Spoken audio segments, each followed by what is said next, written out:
Boa noite a todos, todas e todes que estão acompanhando o nosso programa No Ar para Somar, apresentado por mim, Tássio Teixeira, aqui na Rádio Mangabeira FM 104,9. Nossa entrevista de hoje é com a atriz paraibana Raquel Ferreira, que tem ocupado importante espaço nacionalmente na TV, nas plataformas de streaming, no cinema e nos palcos. Raquel, é com muita alegria que recebemos você em nosso programa No Ar para Somar, aqui na Rádio Mangabeira. O espaço é seu para contar um pouco sobre quem é Raquel Ferreira e deixar o seu boa noite para esse público massa que nos acompanha. Super boa noite, Tássio. Boa noite a todos os ouvintes também do programa No Ar para Somar, da Rádio Mangabeira.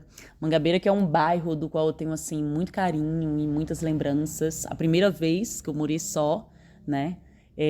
O que é muito significativo, né? Quando a gente sai da casa dos pais, da família e começa a morar só pela primeira vez, foi em Mangabeira. Antes de mudar aqui para São Paulo, eu morei por 7 anos nesse bairro.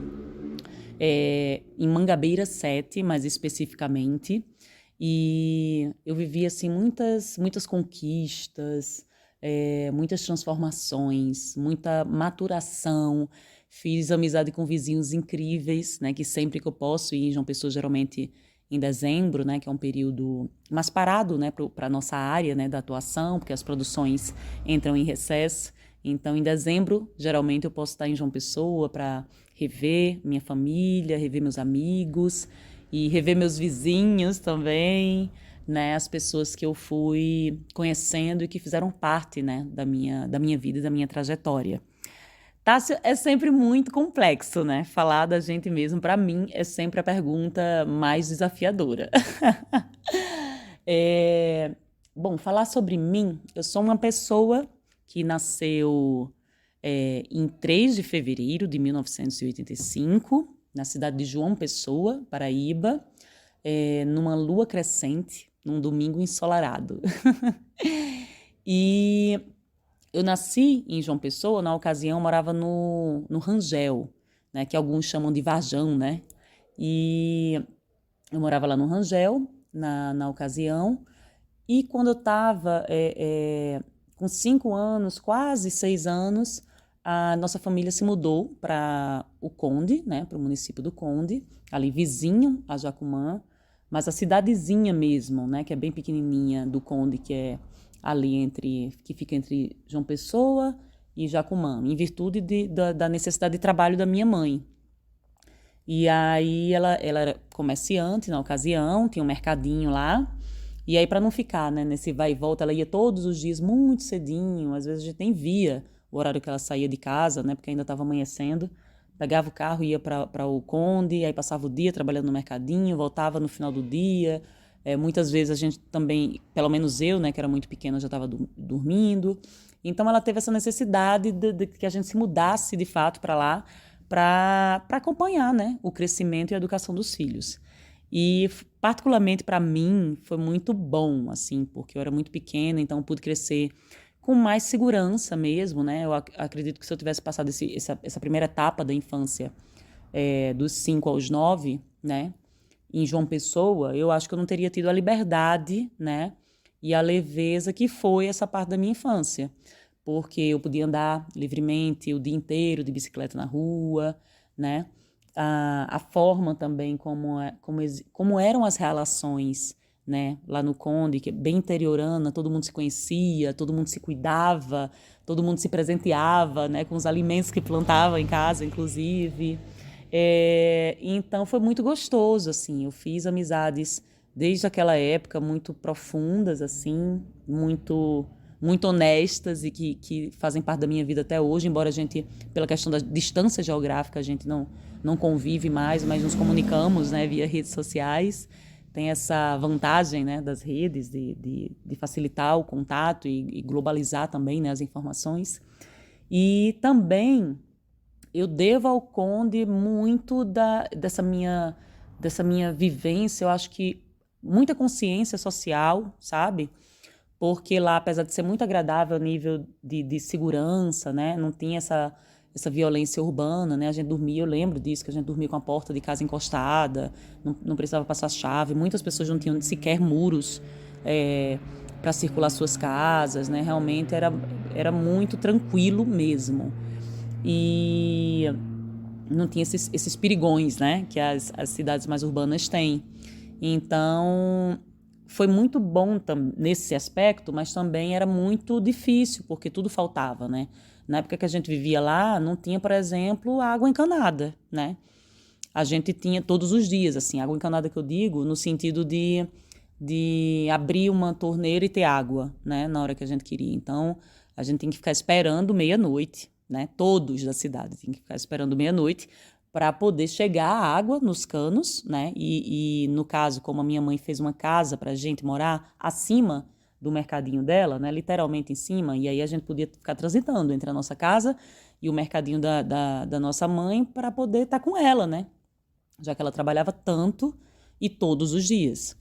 É, então a gente ficava esperando, né? Como era primeiro andar, não subia, na verdade. Mesmo meia-noite não subia água para casa. Então a gente tinha que descer, tinha um beco ao lado do mercadinho, com a torneira lá, né? Da nossa própria casa. E aí a gente ficava enchendo os tonéis, né? Enchia, enchia, enchia.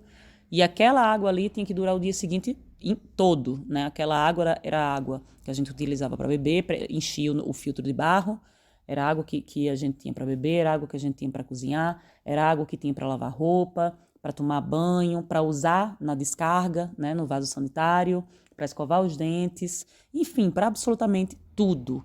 Então tinha essa que administrar aquela quantidade para todo dia e para muitas pessoas que moravam em casa, né?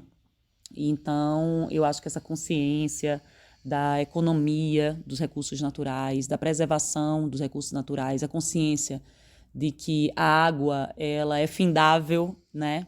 Isso eu já tive desde muito pequenininha. E, para além disso, né, então, assim, eu devo também a essa parte da minha infância, essa consciência social e ecológica também, né? Vivendo na pele. Não era uma coisa que tinha esse discurso lá em casa ou essa informação lá em casa, mas porque a gente atravessava esse tipo de situação, então, naturalmente, a gente tinha essa consciência. E eu reconheço isso em toda a minha família e nos meus irmãos, sabe? Porque a gente passou por isso, por esse aprendizado natural na prática.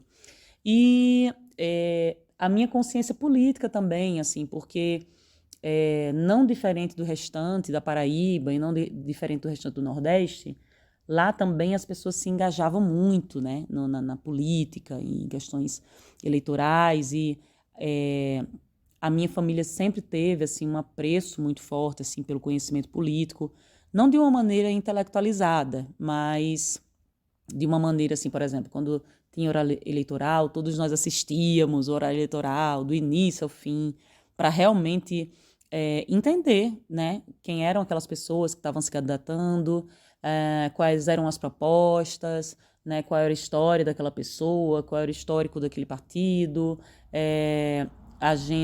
Eu vi essa preocupação, né, em votar em pessoas que realmente ofereciam, né, podiam oferecer algo, pelo menos que se acreditava, né, que eram as melhores opções. Então, eu lembro que dia de eleição lá no Conde também era um dia que era quase uma festa, assim, me tocava e me emocionava muito. Naquela época não tinham, na verdade, assim, candidatos louváveis, né? Mas o bichinho da política já me pegou desde aquela época, desde muito pequena. E eu notava também a importância, né, de uma gestão pública. Eu não tinha entendimento dessa palavra, nem do que era, mas eu entendi o quanto era fundamental para uma cidade, né, quando uma cidade ela estava sendo bem gestada e quando não estava, o reflexo que tinha na cidade, né, nas pessoas, na qualidade de vida. Então, esse é o segundo ponto, né, dessa vantagem de ter morado ali. E um outro terceiro, e eu acho que um dos mais marcantes é o contato direto, assim, com os povos mais simples, né? Então, tive contato desde cedo com comunidade quilombola, com o MST, né? O Movimento Sem Teto, Sem Terra, e que estava acampado uma época perto da escola que eu estudava, e eu andando de bicicleta conheci eles, né? Fiz amizade, fui entendendo, inclusive, o que eles faziam e pelo que eles lutavam, né? Mas, principalmente, a questão com acesso direto, assim, à cultura popular, desde muito pequena, né? Me encantou, assim, me tocava, meu coração disparava, assim, quando eu vi uma apresentação de cavalo marinho, de coco, de boi de reis, de capoeira, sabe, esse contato com a comunidade quilombola, esse orgulho, sabe? Desde pequena, assim, de ir sentindo mesmo as nossas raízes, de onde a gente veio, sabe? Das nossas cores, o orgulho das nossas cores, né? O Nordeste tão colorido, da nossa alegria, apesar de uma vida muitas vezes tão dura, né? E com tantos atravessamentos, com tanta escassez, né? De tantas coisas. Então, eu acho que é ali, na minha infância, ter morado ali no Conde esse período, né, do finalzinho dos 5 anos aos 9, porque quando eu fiz 9 anos eu tive que voltar a morar em João Pessoa, né, minha mãe, o resto da minha família ficou lá no Conde, e eu e uma irmã, uma das minhas irmãs, que na ocasião ela tinha 14 anos, a gente teve a necessidade de morar, né, a pedido da nossa mãe, e morar numa casa que a gente tinha lá no Geisel, em João Pessoa, para poder dar continuidade aos nossos estudos, porque no município, na ocasião, não tinha a partir da terceira série, só tinha até a terceira série. Então, para fazer da quarta série em diante, tinha que ir para João Pessoa. E eu lembro que aí, para mim, foi um período assim, muito difícil. Depois eu me acostumei, me adaptei, mas levou acho que 1 ano. Porque eu sofria muito, né? Com saudade da minha mãe, com saudade da minha família, com saudade do Conde, da atmosfera que era o Conde. João Pessoa tem que ter muito cuidado, não podia andar muito sozinha, né? Já tinha aquele auê da violência urbana, né? Que a gente ficava tendo conhecimento. E foi um período difícil, mas que a minha mãe fazia muita questão, assim, que a gente tivesse uma educação de qualidade, né? Uma educação que muitas vezes ela não teve acesso, né? E que ela se casou muito jovem, então tinha parado os estudos na terceira série, né? Ela veio concluir muitos anos depois, com a gente já quase adolescente, né? No meu caso, assim, já na pré-adolescência, ela retomou os estudos via supletivo, e aí depois fez um curso técnico de enfermagem, e aí seguiu na profissão a vida toda, né? Hoje já aposentado, se aposentou ano passado, mas, enfim, todo esse apanhado, né? É para dizer que todos esses aninhos assim pequenos, do final dos 5 anos até os 9, eu acho que foi a minha maior formação social, política e artística, indiscutivelmente. E mais, assim, eu acho que uma grande formação humana. Vocês já viram que com um Boa Noite desses, a gente conseguiu entender muito da nossa cultura, muito da nossa vivência e do que representa a grande João Pessoa. Esse vai ser o ritmo da nossa entrevista de hoje com a Raquel, que já começa arrebentando aqui na Rádio Mangabeira FM. Raquel, eu vi que no Paraíba Criativa você coloca como marca inicial de sua carreira o espetáculo Jesus, uma Paixão. Conta essa história para nós. Sim, o início da minha carreira, de fato, foi Jesus uma Paixão, né? Com direção de Humberto Lopes, e como assistente de direção estava Itamira Barbosa, e foi um espetáculo que era anualmente produzido pela Funjop, a Fundação Cultural de João Pessoa.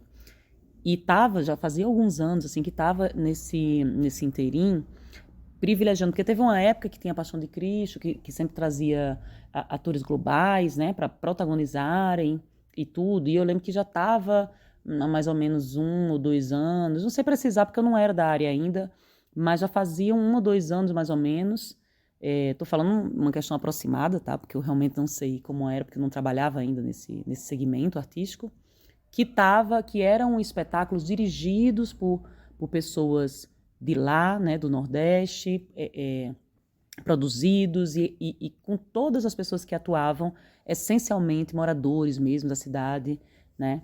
Então, eu acho que foi um marco bem legal. Mas, assim, Jesus uma Paixão, aconteceu de uma forma muito interessante, né? Eu sempre falo assim, a minha entrada na arte foi muito ao acaso, mas eu falo ao acaso, mas na verdade eu acho que o acaso nem existe, né? Uma palavra que a gente escolhe para dar nome a algo surpreendente, digamos assim, o inexplicável, ou que de repente a gente nem buscou de forma consciente, né? Mas eu acho que a alma da gente, o espírito da gente, o coração da gente, até mesmo o inconsciente da gente acaba buscando as coisas de forma extraordinária, né, e criativas. Foi o seguinte, eu estava na época com uma vizinha que ela tinha acabado de chegar de Pedras de Fogo, para quem não conhece é interior, né, da Paraíba, quase ali divisa com Pernambuco, e ela tinha chegado do interior, estava morando no prédio que eu morava há pouco tempo. Ela cantava e ela ficou sabendo, salvo engano, através do rádio, que estava aberta ainda testes, né, que tinha sido prorrogado, na verdade, né? Os testes teriam sido até o dia anterior, mas foi prorrogado até aquele dia ali, porque não tinha encontrado ainda alguns atores para preencher alguns personagens, né? Teve muita gente fazendo teste, mas o diretor ainda não tá. Tem alguns personagens que ele ainda não tinha encontrado quem poderia fazer. E aí abriu mais um dia de teste, né? E foi nesse mais um dia de teste que eu acabei chegando. E aí essa minha vizinha, ela não era atriz, mas ela cantava muito bem. Assim, ela tinha na cidade dela, ela cantava em coral e tal, trabalhava com isso. E realmente tinha uma voz magnífica. E ela falou, Raquel, eu tô muito interessada em fazer esse teste, mas eu não sei andar ainda muito bem pela cidade. O endereço era ali no Conventinho, o endereço dos testes, e que foi, inclusive, onde nós ensaiamos durante os 3 meses, né, anterior à estreia. E o endereço era lá no Conventinho, né? Você descia, pegava ônibus, descia ali na Praça Antenor Navarro e ia caminhando, porque é literalmente por ali mesmo, né? Aí eu fui e expliquei para ela, né? Ó, parada de ônibus é ali e tal. Eu morava em Jaguaribe na ocasião. Parada de ônibus ali, aquela ali. Você pega o ônibus tal, desce tal, caminha, sei que. Eu mostrei bem direitinho para ela. Fiz até um desenhinho no caderno. Só que aí ela ficou insegura de ir sozinha, de se perder e perder o teste. Aí perguntou se eu não poderia ir com ela. Eu falei, vou. Tava com a tarde livre, era tarde o teste. Fui, e era meio que, não era agendado, né? Era quem quisesse ia chegando. Se inscrevia e chegava para fazer o teste. E aí cheguei lá no conventinho com ela prontamente se inscreveu e ficou esperando a hora de ser chamada. No caso, ela se inscreveu para o canto, né? Porque estavam procurando, para além de atores e atrizes, também pessoas que cantassem, né? Para compor um coral ao vivo. E eu fiquei observando aquela movimentação ali, observando, eu não tinha muito contato com a arte, porque metade da minha família trabalha na área de saúde e a outra metade trabalha na área da educação. Então não era, embora eu acho que se complementem, né? E eu acho que tudo é arte, né? Mas eu não tinha muito esse contato porque não foi, né? Eles não tinham, então naturalmente eu não tive também, né? Foi uma consequência, um reflexo. E aí eu realmente, assim, a minha referência de atuação, né? Era a TV, né? Era a TV. Não tinha muita oportunidade para ir no cinema. Acho que eu tinha ido uma vez no cinema, quando era muito pequena, e só tinha flashes, assim, que foi para assistir Os Trapalhões. E eu lembro que eu chorei mais do que eu quis ficar dentro do cinema. Fiquei meio agoniada com a escuridão e com as gargalhadas altas. E minha mãe ficou super chateada que teve que me tirar do cinema, porque eu estava, enfim, bem chateada.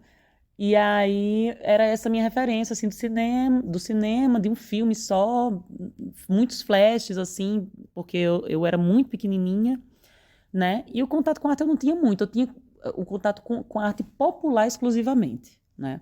Mas que não tinha contato com peças de teatro, por exemplo, não havia, né, no Conde peças de teatro. Então, essa referência, digamos assim, da atuação, eu tinha muito forte a referência da dança e da música, né? Desde muito pequenininha. Mas da atuação eu não tinha próxima, né? Nunca tinha visto uma peça, performance, nada do tipo. E aí fiquei vendo aquela movimentação lá no teste, achei curioso, fiquei muito curiosa para saber como é que era fazer um teste para uma peça. E aí cheguei para a pessoa que eu via que estava anotando os nomes e tudo, que todo mundo que chegava ia lá naquela pessoa, que no caso era a Itamira Barbosa. Aí cheguei para ela e perguntei assim, qualquer pessoa pode fazer esse teste ou tem que ser ator? Aí ela falou, qualquer pessoa, agora se você passar tem que tirar DRT e tudo, eu nem sabia o que era DRT nem nada. Aí eu fiquei tão curiosa que eu falei assim, então eu quero fazer esse teste. E aí ela anotou meu nome, meu telefone. Naquela época a gente nem tinha celular, né, em casa, era telefone residencial. Anotou lá o telefone da minha casa, né? E aí me deu um textinho, assim, um parágrafo de texto, uma fichinha, que eu lembro que era o número da ficha era o número 10. E ela falou, você memoriza aí esse texto, que daqui a uns minutinhos a gente te chama, e aí você interpreta, o diretor vai fazer um aquecimento, vai chamar algumas pessoas juntas e tal, e aí você interpreta do jeito que você achar melhor, né? Você pensa a cena do jeito que você achar melhor e faz. Aí eu, tá bom. Fui para um cantinho assim, mais afastado, várias outras pessoas passando o texto, né? Eu só ouvindo, passando o texto, andando para um lado e para o outro, tentando decorar. E eu olhava assim para o lado, eu via várias pessoas que eu via em propaganda, sabe? Que passava na TV aberta, em João Pessoa. E eu disse, meu Deus, eu não tenho condição de eu passar um negócio desse. Mas eu não estava na real, eu não estava nessa intenção de passar, não. Eu queria viver a experiência, né? Eu queria saciar a minha curiosidade. Até porque eu era muito tímida, muito calada, muito introvertida, assim. Eu nunca imaginei, de tantas profissões que eu imaginei ter, eu nunca imaginei que eu fosse ser atriz. Ou ter qualquer tipo de profissão que eu tivesse que expor a minha imagem, sabe? Ou que me expor nesse lugar, né? Da atuação que é tão forte, né? A exposição da gente mesmo, né? Porque nós somos o próprio instrumento, né? Da nossa arte. E aí eu fui, memorizei o texto rapidinho, e aí pensei algo ali, mais ou menos. Aí chamaram, né, pelos números, eu fui a número 10, chamaram junto. A gente fez um aquecimento super gostoso com um cavalo marinho, liderado pelo Marco Pinto, né?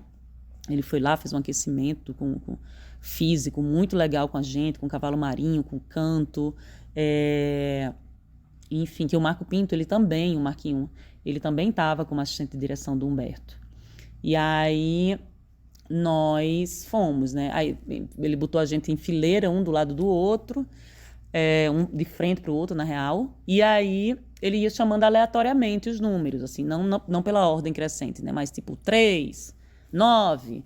E aí, na medida que ele chamava, você ia para frente dele, né? Do Humberto, o diretor, Humberto Lopes, e aí fazia a cena.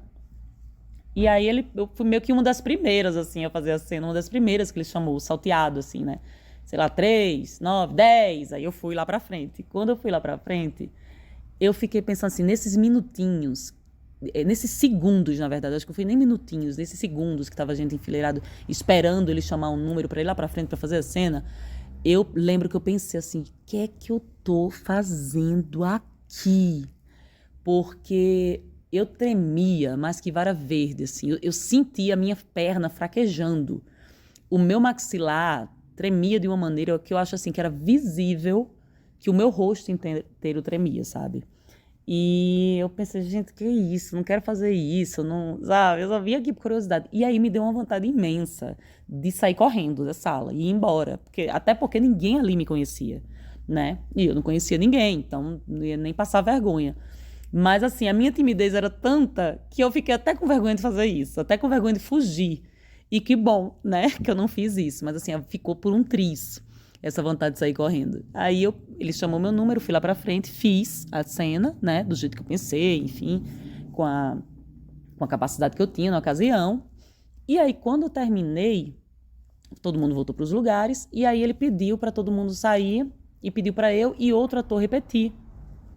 E aí, para eu repetir, eu errei tudo, fiquei mais nervosa ainda.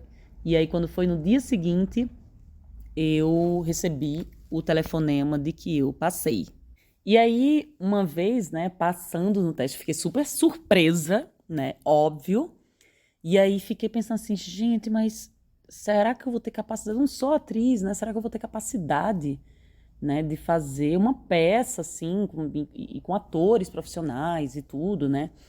Mas aí tinha toda essa coisa de agora precisa de uma DRT, né? Então eles davam uma documentação para você tirar uma DRT provisória, né? Que tem validade de 1 ano. E aí assim fiz, corri com as documentações e começamos os ensaios, né? Muito rapidamente, não lembro agora quantos dias depois, mas acho que foi muito rápido, assim, bem menos do que uma semana.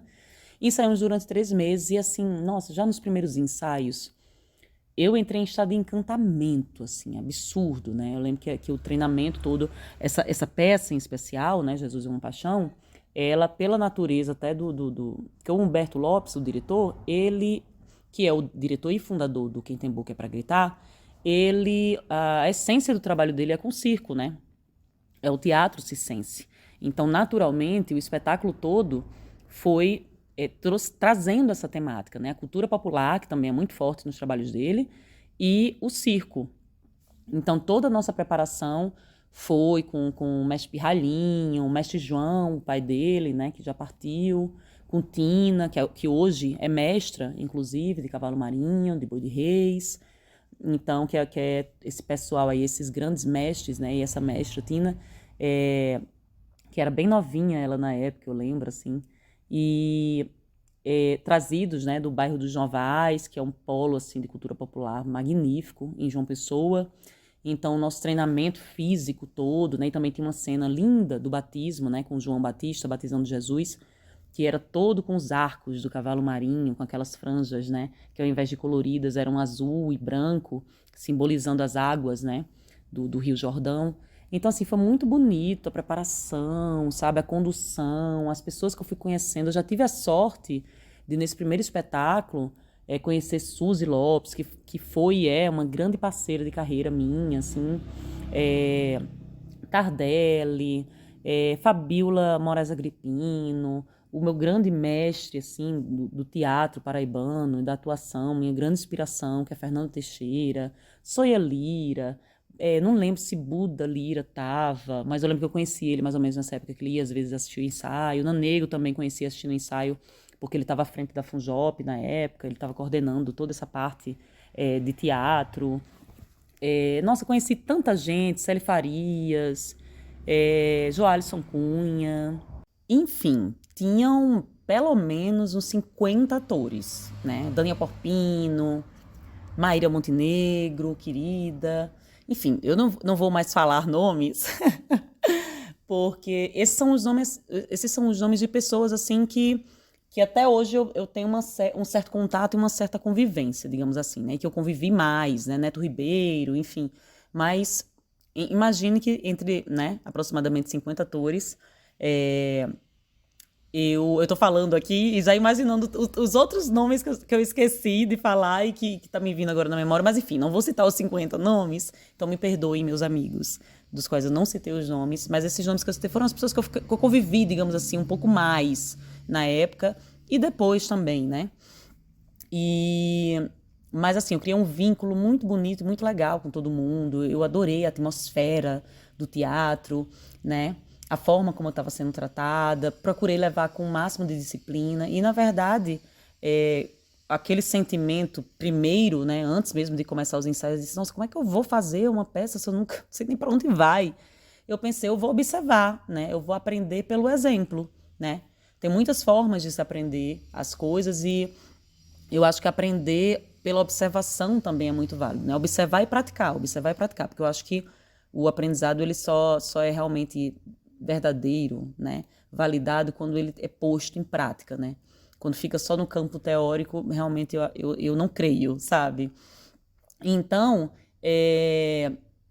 teve isso, né? Eu comecei a observar muito como as pessoas faziam, a postura, essa coisa assim.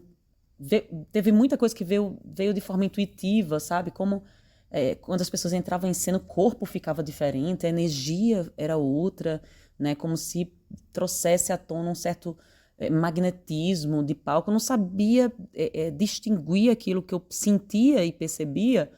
Eu não sabia distinguir de forma racional, digamos assim, mas eu sentia intuitivamente como se fazia, pela observação e por ser uma arte que eu estava tendo contato ali com o teatro especificamente, né? Tendo contato ali primeiro, mas que eu já estava criando uma admiração e um amor muito profundo. E aí, só que para mim, né, pela minha timidez, para mim eu gostava de ensaiar, eu não queria me apresentar nunca. Então, quando foi chegando esse momento aí da apresentação, foi me dando uma angústia, uma coisa, sabe? Eu lembro dos segundos, assim. Por mim, eu passava a vida ensaiando sem me apresentar até aquele momento, tá? Não hoje. E aí, quando foi chegando os segundos, né? Chegou o dia da estreia, nossa, eu acho que eu nem consegui dormir bem, eu não consegui comer bem também. E apesar de que até hoje eu sou assim, tá? Em dias de estreia, especificamente estreia de teatro, né? Eu fico num nível de ansiedade, é, porque ali você não pode errar, se errar tem que disfarçar, né? Se der um branco tem que improvisar, o contato direto com o público, o feedback, né? A resposta do que funciona, do que não funciona é imediato, né? É outra, é outra forma de fazer, né? Que é diferente do cinema, que é diferente da TV. Você tem a opção de errar, né? Você pode errar, porque corta, regrava, né? E aí, eu lembro que nos segundos, assim, anterior, eu lembro que tinha uma deixa, pra mim eu fazia a mulher de Jairo, era essa minha personagem. Só que eu achava muito triste a personagem não ter sequer um nome, era mulher de alguém. Então eu batizei a minha personagem de Dona Jaira. E aí era aquele milagre, um dos milagres de Jesus, né? A cena era um dos milagres de Jesus, que é daquela situação que uma criança morre, né? E aí Jairo vai atrás de Jesus para pedir que ele ressuscite a filha, né? A filha tinha 7 anos. E aí Jesus, quando vem ao encontro, né, da filha, vem a mãe correndo com a filha morta nos braços, dizendo que a filha tinha morrido. A minha fala era exatamente essa: Jairo, sua filha morreu. Era só isso. E aí, na verdade, eu acho que era isso. A menina estava muito doente e Jairo vai atrás de Jesus para curar a menina. Só que nesse inteirinho, ela acaba morrendo e a mãe chega correndo com a filha morta nos braços. E era eu vinha gritando assim, né? Jairo, sua filha morreu! É tanto que eu não usava microfone de lapela. Era uma das poucas que não usava o microfone de lapela, porque eu gritava tão alto que pegava no microfone dos meus colegas que estavam contracenando perto de mim. E a gente ria muito disso, que toda vez que eu entrava em cena as pessoas da plateia se assustavam muito com a gritaria. E aí foi isso, assim, nessa experiência, eu lembro que nos segundos anteriores eu ficava pensando mais uma vez, meu Deus, o que é que eu tô fazendo aqui? O coração pela boca, aquela vontade de sair correndo. E aí assim que eu entrei em cena, isso pela primeira vez, né? Aquela emoção, aquela adrenalina, uma coisa inexplicável. Até hoje eu não sei definir o que é esse sentimento de entrar em cena, seja como for, seja no teatro, na performance, na TV. Gente, eu tô aqui super animado com essa entrevista e lembrando de algumas situações minhas enquanto ativista cultural, enquanto ativista política em debates e pensando nessa frase: o que eu estou fazendo aqui? Mas eu não vou detalhar hoje sobre essa minha experiência. Eu quero dedicar inclusive um programa específico para que alguém possa me ajudar e conversar comigo sobre isso. Hoje eu quero começar com Raquel. Quero que Raquel traga um pouco mais da história dela pra gente. Eu, Raquel, saí do meu estado de nascimento muito cedo, como muitos sertanejos, né? Cheguei em Recife ainda com 5 anos de idade. Não pude escolher onde nascer, onde crescer, mas tive a alegria de escolher e ser escolhido pela Paraíba para aqui viver. Você nasceu e viveu aqui, entre as belezas do Conde e da capital. Um privilégio. Agora vive em São Paulo, devido à sua crescente carreira. Como é estar longe de casa e estar desbravando essa grande metrópole? Tá longe de casa, tá longe da nossa terrinha, né? Das nossas raízes. É sempre um misto de muitos sentimentos, assim. Um misto de muitos sentimentos. Eu tenho uma capacidade muito boa, assim, de adaptação, sabe?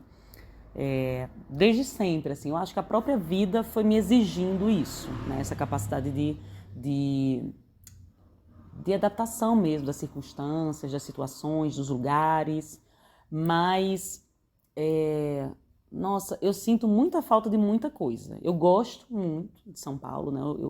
Eu já vim conhecer a cidade morando nela praticamente, porque só tinha vindo uma vez a São Paulo um ano antes de me mudar, exatamente para ir conhecer a O2 Filmes, me cadastrar, conhecer o mercado daqui, né? Tive poucos dias, assim, menos de uma semana. E foi num período meio conturbado também, que eu não pude ir em outras produtoras, não teve essa oportunidade porque estava rolando a greve dos caminhoneiros, na ocasião, então estava tudo fechado, tudo parado, né? Difícil a locomoção na cidade, mas eu gosto muito daqui por essa efervescência cultural, né? Por esse incentivo e pelas oportunidades que a cidade, que o estado oferece, né? A gente sabe o quanto que o Nordeste como um todo, né? Não só a Paraíba, mas o Nordeste como um todo, é um celeiro absurdo, assim, de arte, do qual falta muito incentivo, né? Especialmente incentivo financeiro, né? Acima de tudo, né? Porque é muito difícil. Quando eu morava em João Pessoa, eu trabalhava muito, assim, de domingo a domingo, e era muito difícil a questão financeira, sabe? E é porque eu sou, assim, bem econômica. Então, é bem complicado, né? Porque eu acho que se não fosse essa circunstância, sabe? Eu não teria sequer me mudado. Eu não teria sequer saído de João Pessoa, da Paraíba. Mas, ao mesmo tempo, eu acho importante que eu tenha saído, sabe? Trabalhar com outras pessoas, ver outras formas do fazer artístico, né? Tá em um estado onde você se depara com tantas oportunidades o tempo todo, né? E consegue também receber melhor, receber de forma mais justa, né? Pelo seu trabalho. É uma forma de valorização, né? Então, eu vivo nesse sentimento, assim, sei lá, amo e às vezes odeio, sabe? Eu acho que não chego a odiar, não, mas, por exemplo, eu detesto o frio, então o inverno aqui é muito cruel, né? Enfim, o Brasil inteiro acompanha, né? Como é cruel, né? Anualmente, muitas pessoas, infelizmente, morrem, né? De frio, pessoas que vivem em situação de rua. Então, a disparidade social aqui é muito gritante, até por ser uma grande metrópole. Então, a gente vê com muita mais clareza a crueldade, né, de como é socialmente, né, gritante assim as diferenças, né, como é destoante socialmente, né, de um lado uma cidade extremamente rica e do outro, né, uma miséria extrema, né. Então tem essas características que são muito duras, mas também tem coisas que eu gosto muito, como eu mencionei, né, do incentivo financeiro à cultura, à arte, que é maior, indiscutivelmente. As oportunidades são muito amplas mesmo, né? Mas também os preços são muito altos de tudo, né? Uma cidade cara de se viver, você tem que ter realmente uma organização, um domínio, um pé no chão, né? Para conseguir viver de maneira digna aqui, né? E eu não digo assim, não falo, muita gente fala, mas a concorrência é maior porque todo mundo, né, vai para São Paulo e Rio, mas eu acho que não, acho que eu realmente acredito muito nisso, tem espaço para cada um mesmo, sabe? Eu acho que a gente tem que se importar e se preocupar só de fazer o nosso muito bem feito e garimpar o que a gente quer pra gente, né? Ir atrás mesmo, garimpar, ir atrás, e porque eu acho que tem espaço para todo mundo, né?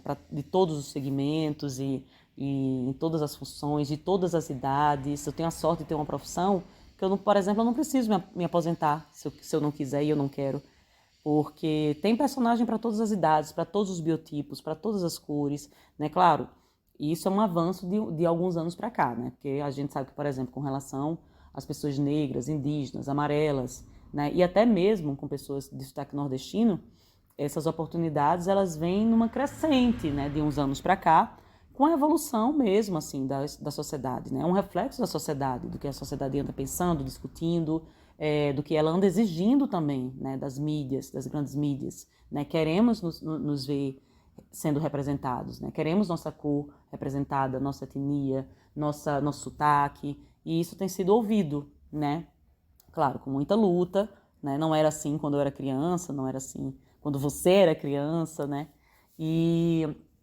Mas assim, eu vejo que eu sinto muita falta todos os dias, sem exceção, do clima da minha terra, né? Eu sinto saudade, lógico, da minha família, dos meus amigos, né? Eu nunca tinha saído, nunca tinha me mudado de João Pessoa, imagina. Assim, só naquela parte da infância que eu morei no Conde, mas quando eu me mudei para cá, eu estava com 35 anos. Então, foi 35 anos vivendo dentro de uma cultura muito específica, de um clima estável, de uma cidade ensolarada, né, de um paraíso tropical, e aí ter que lidar com várias coisas. Primeiro mês, por exemplo, eu morando aqui, eu fiquei muito doente. Peguei uma gripe, assim, eu tenho uma saúde de ferro, assim. Peguei uma gripe que eu passei um mês, assim, muito, muito mal mesmo, assim, com uma tosse de proporções bíblicas, com muita febre, dor no corpo. Nossa, era uma coisa assustadora. Eu nunca fiquei tão doente na minha vida. E era isso, o estranhamento ao ar, à poluição, ao clima, porque aqui se vive, salvo o inverno, né? Porque o inverno é o único clima estável aqui. Mas assim, em outras estações, verão, outono, primavera, você vive todas as estações no mesmo dia, literalmente. Você acorda, tá batendo 8 graus, daqui a 1 hora já tá sol forte, clima seco, sabe? 28 graus, aqui para a hora do almoço já tá outro clima, cai uma tempestade, raio, enfim, é uma loucura, sabe? É noite, começa a esquentar de novo, aí depois, quando dá 7 horas, já é 3 graus, sabe? Então, haja imunidade. Então, assim, eu tenho muito estranhamento aqui com o clima, né? Eu realmente tenho uma certa dificuldade, eu acho que eu nunca me adaptei ao clima, de fato, daqui de São Paulo, é muito difícil para mim. A barulheira também, né? É tudo muito barulhento, né? Então eu acho que vocês estão ouvindo minha voz aí, de repente ouvindo muito, muito barulho, mas eu procurei o lugar mais silencioso, né? Para para essa conversa, mas mesmo assim o lugar mais silencioso é sempre muito barulhento, tem sempre uma reforma acontecendo na rua ou na casa do vizinho, sabe? E eu sinto falta do mar, eu sinto muita falta do mar. Eu lembro que quando eu me mudei para cá, os 5 primeiros meses, eu não podia sair de São Paulo porque a gente gravava diariamente, o Segunda Chamada. Então, quando eu pude, a primeira oportunidade que terminou assim que eu pude voltar em João Pessoa para visitar as pessoas e tudo mais, que eu vi o mar, eu chorei muito, assim, muito. Eu fui do aeroporto com as malas na mão direto para a praia, assim, antes de ir para pegar um Uber, ir para casa de pai, mãe ou de amigo, eu fui direto ver o mar. Era a coisa que eu mais sentia falta. Tanto que eu tenho uma garrafa com água do mar ao lado da minha cama. Para matar a saudade do mar quando sinto muito forte. E foi isso, assim, eu nunca imaginei que eu amasse tanto o mar, eu sabia, mas essa distância também ampliou, né, isso, assim, foi o maior tempo que eu já passei sem ver o mar, foi 5 meses, foi o maior tempo e foi sufocante. Então é isso, é um misto, sabe, Tássio, assim, é um misto de muita coisa. Uma parte de mim ama, uma parte de mim odeia. Em vários momentos a gente sente saudade, a gente se pergunta se é para estar aqui mesmo, sabe? Mas sempre vem os sinais e as respostas que sim, né? Eu sinto muita saudade, assim, da minha cidade, dos meus amigos, da minha família, do sol nascer cedinho, de 4 da manhã, sabe? Da atmosfera do lugar, mas ao mesmo tempo eu compreendo que eu preciso estar aqui agora, sabe? É isso, é um misto de muita coisa. É um vai e fica. É meio isso. Fala um pouco de Raquel antes de iniciar o curso de teatro e após essa formação. Olha, a minha trajetória antes de iniciar o curso de teatro, né, foi uma trajetória de muitos altos e baixos, assim, porque logo durante os ensaios, né, da Paixão de Cristo, com o Humberto, ele já me convidou, antes mesmo da estreia, para integrar o grupo dele, né, Quem Tem Boca para Gritar, que naquele ano, inclusive, ia estar fazendo 20 anos de existência, ia ter um espetáculo novo, ele queria que eu participasse do espetáculo novo, né, em comemoração aos 20 anos do grupo, e com texto de Braulio Tavares, que é o Cancão Malazarte Trupizupi, né, que estreou, não conseguiu estrear naquele ano, mas estreou 2 anos depois. Só que eu tinha feito vestibular, eu integrei o grupo, cheguei até passar 1 ano no grupo, foi uma experiência maravilhosa, né, a gente era literalmente como se fosse uma família. Rolou vários convites também para integrar outros grupos, fazer parte de outras peças também, mas a agenda do Quem Tem Boca era uma agenda mais cheia, né? A gente tinha aula teórica com o Humberto, a gente preparava seminários de estudo de teatro, era quase que um curso de teatro completo. A gente tinha aulas de circo em determinados horários, em outros a gente ensaiava música, a parte musical, em outros horários, em outros dias a gente ensaiava cama elástica, perna de pau, quem fazia outras coisas, malabares, ensaiava malabares, enfim, em outros dias a gente trabalhava cenas mesmo. Só que eu não pude continuar no trabalho até a estreia, né? Porque eu tinha feito vestibular para serviço social, e aí que, né, uma área também que sempre me pegou, né, muito forte. Só que aí começou a dar choque com a agenda do Quem Tem Boca, que era uma agenda muito cheia. E aí, exatamente para não. Eu via que não tinha como continuar com os dois caminhos, era impossível. E aí eu conversei com o pessoal do grupo, o pessoal super entendeu, sentiu, né? Eu senti, eles sentiram, mas super entendeu e não ia atrapalhar, né, o andamento do espetáculo. Então eu precisei sair do grupo para dar continuidade aos meus estudos universitários. Acabei que não me identifiquei com o serviço social, porque eu imaginava que era uma coisa mais prática mesmo, de botar a coisa mais na prática, e eu via que era um processo muito moroso, muito burocrático e que me angustiava demais, né, para chegar às resoluções necessárias. Então eu acabei trancando o curso e passei um tempo meio perdida. Meio perdida no sentido assim, de não saber muito bem, depois que eu me afastei de determinada forma do teatro, do que eu ia fazer. Porque antes eu também era. Antes eu não sabia que profissão ter, assim. Eu pensava em ser tudo que você imaginar, assim, sabe? Ser caminhoneira, ser cigana, ser historiadora, ser assistente social, né? Ser tantas coisas, assim. Nunca pensei em ser atriz. Nunca passou isso pela minha cabeça. E aí, de repente, eu me descubro nessa profissão que eu posso ser todas essas profissões, né? Posso ser cigana, caminhoneira, médica, enfermeira, assistente social, enfim. E aí, esse sentimento de estar perdida sem se encontrar numa profissão, sem se encontrar muito bem no mundo que existia antes do meu contato com o teatro, ele continuou depois que eu me afastei do teatro, né?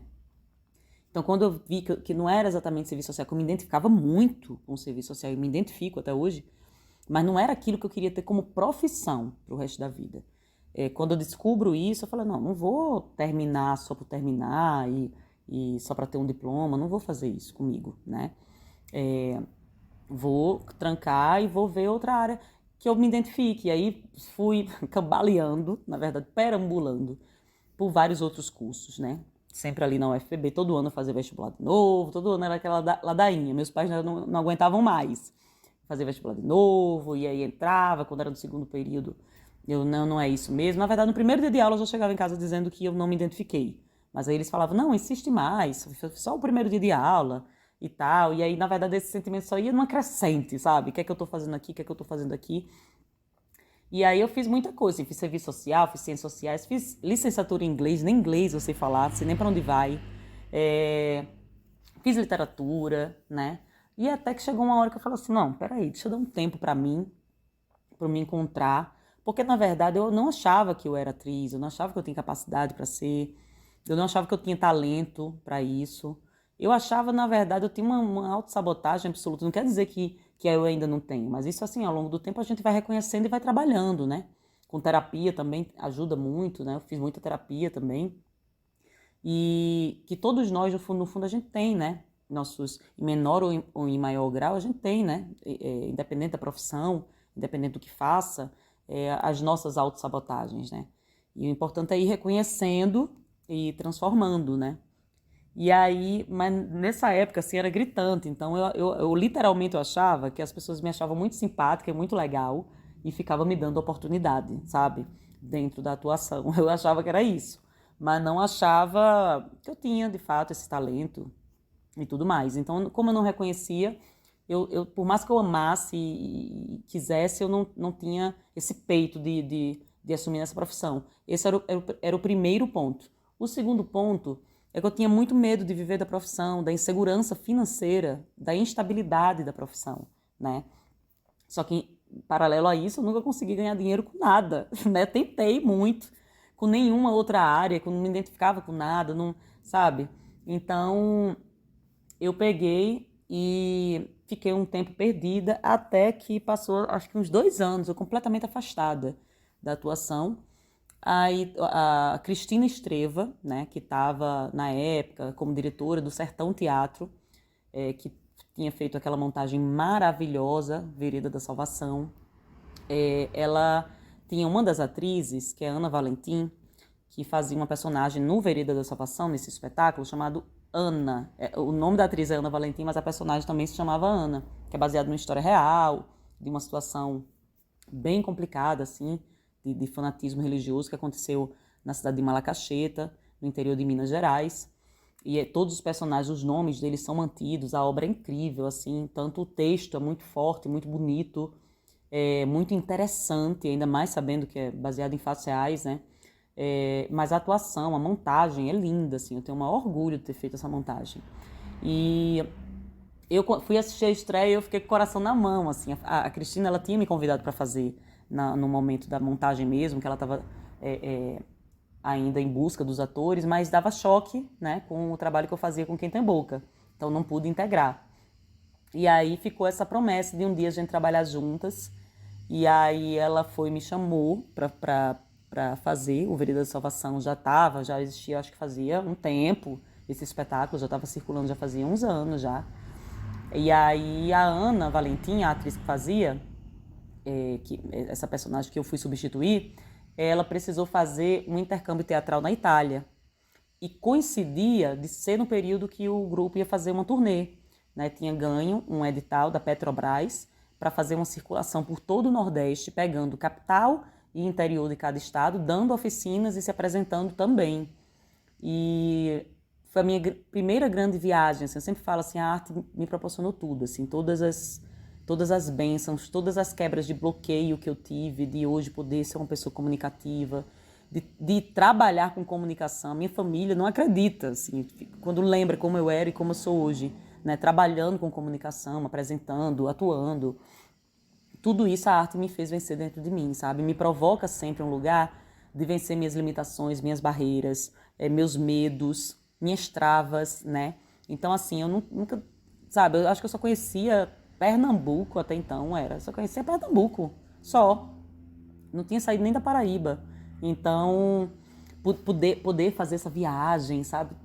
Isso através do meu trabalho foi muito rico. E foi isso, assim, voltando, eu às vezes me perco, mas depois eu me volto. Então, 2 anos depois, assim, sem ter contato nenhum, totalmente isolado, eu ficava, assim, sabendo de testes, eu ficava, assim, sabendo de oficinas, né? As pessoas me convidavam, mas eu ficava naquela autossabotagem absurda e não ia, sabe? Não ia, não, sabe? Não me inscrevia, não faltava, não participava e tinha aquela facilidade de você não ter celular, WhatsApp, né? Então, ficava mais difícil as pessoas lhe encontrarem, digamos assim. Então, foi quando, um certo momento, a Cristina estava precisando, né, de alguém para substituir a Ana Valentim. A gente já se conhecia, eu tinha feito, inclusive, logo após A Paixão de Cristo, eu fiz um curso com ela, também pela Funjop, que foi com ela e com o Márcio Marciano, maravilhoso, um curso de formação de atores, gratuito, que durou meses, foi incrível. E aí ficou esse desejo mútuo da gente trabalhar juntas um dia.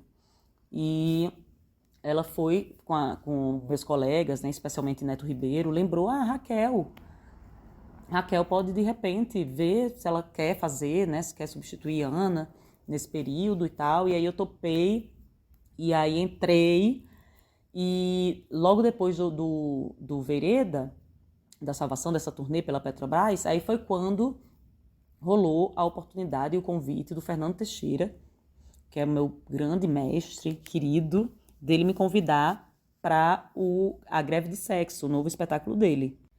O Fernando Teixeira, salvo engano, naquele ano ele tinha recebido um prêmio da Funjop em virtude dos 50 anos de teatro dele, né? Dos 50 anos de carreira, eu acho, né? Na real, assim, embora o grupo de teatro Bigorna, né, que é o grupo fundado e liderado por ele, dirigido por ele,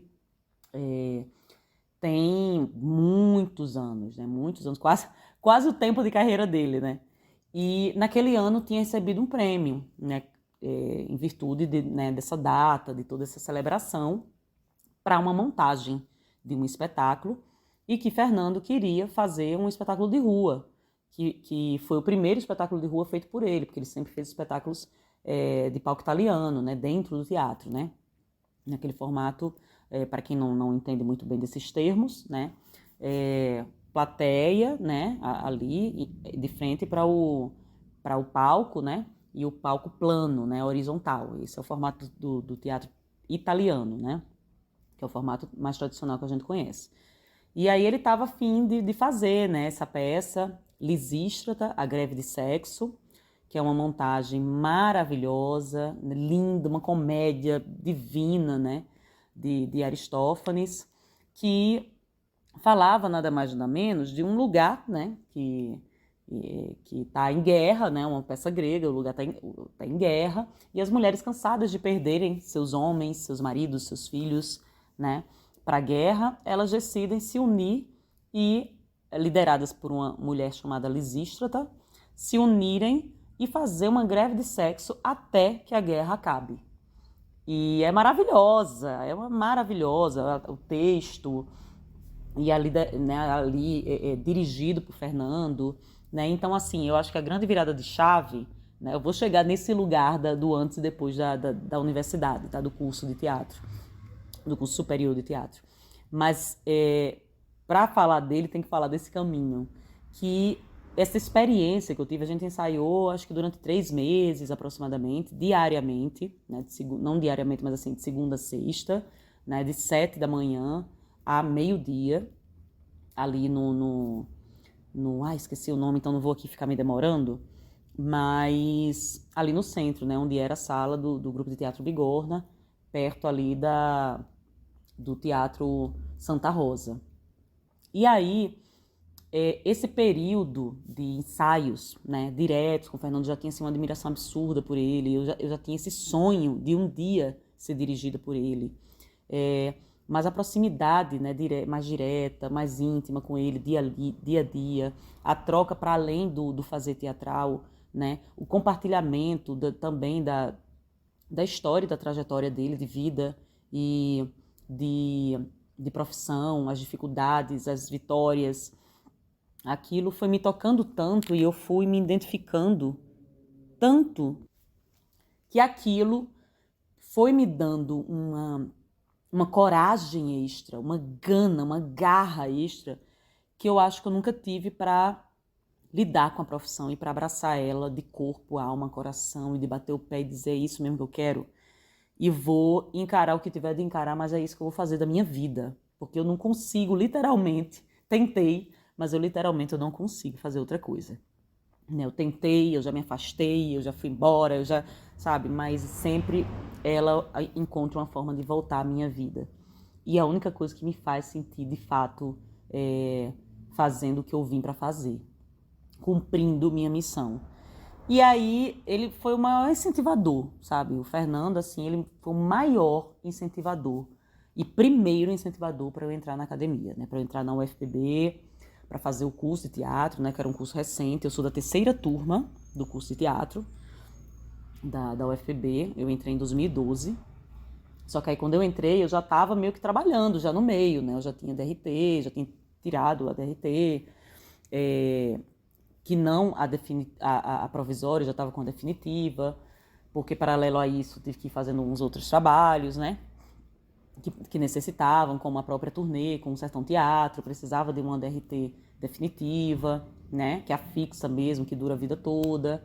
E aí eu fui vendo, gente, todo o dinheiro que eu ganhei na vida até hoje foi através da arte. Então, para que esse medo se eu já vivo disso, né? Então vamos... E tem uma coisa assim que eu acredito muito, assim, que é uma frase super popular, mas que eu acredito de verdade, assim, quando você trabalha com amor, né, e se dedicando com competência, com o máximo de competência possível, né, e planta isso com amor e com competência e com dedicação, vai florir, vai florir. Agora, as coisas têm um tempo também de acontecer, e para cada um é um tempo, não cabe se comparar, né, o seu tempo com o tempo do outro, até porque você não sabe da trajetória do outro, você sabe o que ele diz, né, mas tem tantas coisas, tantas camadas por trás que a gente não sabe, que às vezes, né, não percebe.